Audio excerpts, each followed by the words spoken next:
This was a great question from a friend of mine. But when I think of categories, I just don't like them. They seem to limit us. When I was a young woman, I wrote a Dr. Seuss style poem for my kids. And it was about an old buzzard bird.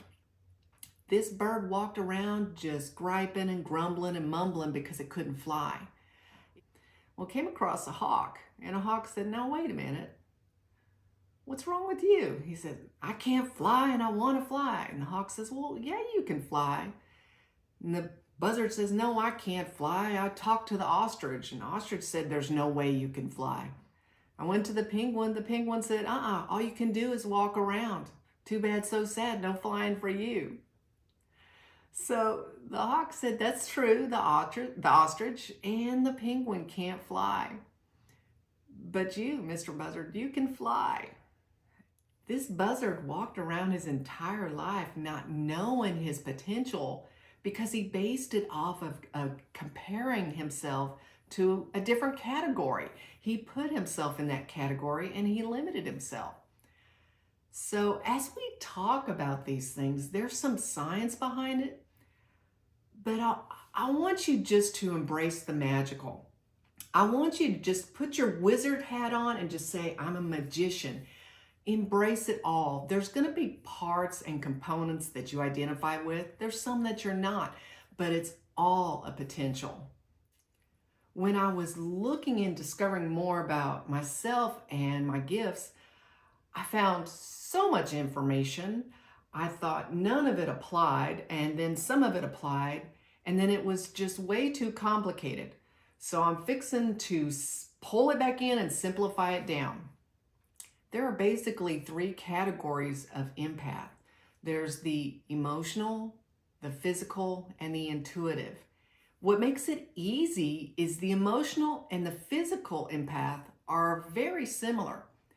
The emotional empath can feel the emotions of those around them, and the physical empath can feel the physical symptoms of those around them. They both pick up on the fine nuances that are around them. The body language, the facial expression, the energies, the tiny nuances.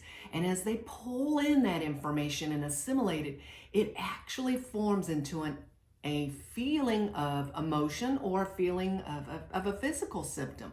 They are that adept and attuned to the energy that's how they process it. Okay, stop. I want to emphasize something. They don't empathize with you. Empaths physically feel in their own body the sensations, the emotion, or the physical symptoms.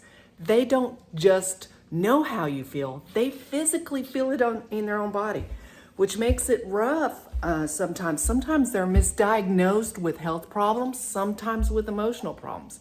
It's not as simple as identifying. They physically feel it.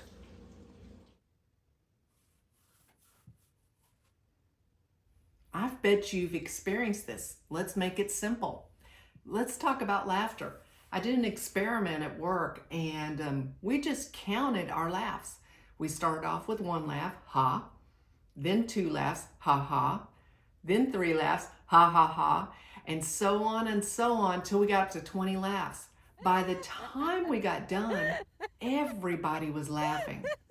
Now, there was nothing funny. Somebody walked in the room, the whole room is laughing. They immediately started laughing.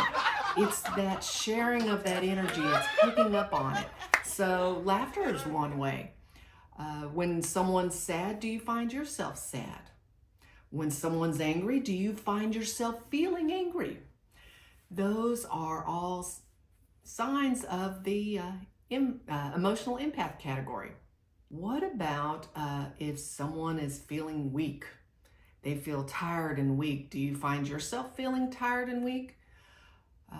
Do you have that friend that always has a headache when you have a headache? They're not mimicking you. They just may be exhibiting some physical empathy. They say a picture is worth 1,000 words.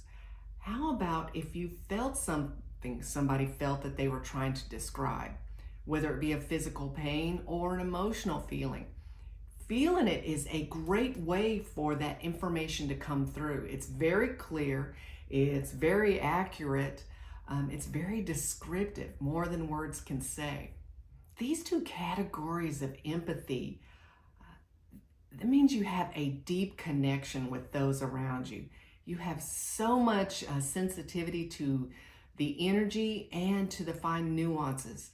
It puts you at advantage for knowing how you might want to respond or how to help someone. The third category of empath is the intuitive empath. This is also a very magical category. The intuitive category is where you get information come to you without external input. Let me give you an example. I worked with a nurse in the ER, great nurse. She was triaging a patient.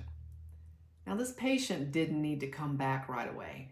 However, something just didn't sit right for this nurse. She brought the patient on back. She even hooked him up to the cardiac or to the heart monitor. She walked away from the bed and immediately the alarms went off. The patient went into a deadly heart rhythm. We had to run in there, shock him to bring him back to life. That is an example of intuition. Intuition is where you're given information, linear logical information that says A, B, C. However, there is something else, your intuition, that's telling you more.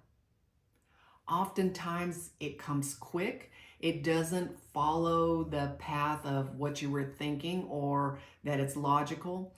It's that information that comes in, just drops out of the clear blue, that has nothing to do with what was lined out in front of you. Intuition is very magical, and you can break it down into several different components and as to how the information comes in and when the information comes in.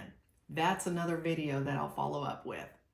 So there you have it. Very simple, 3 categories. There's the emotional empath, the physical empath. They're getting their information from the fine nuances and energies that are around them. And then the intuitive empath, that is having information come from them that's not from the external environment. So look at these categories and find where you identify with each of them. Look at where your strengths are. Look at where there's potential as well too. And keep your wizard hat handy, because we're going to talk in detail about the intuitive empath. That's the magical, psychic, unexplainable empath. I'm going to make it easy for you. There is so much magic in us. All we have to do is recognize it and let it out.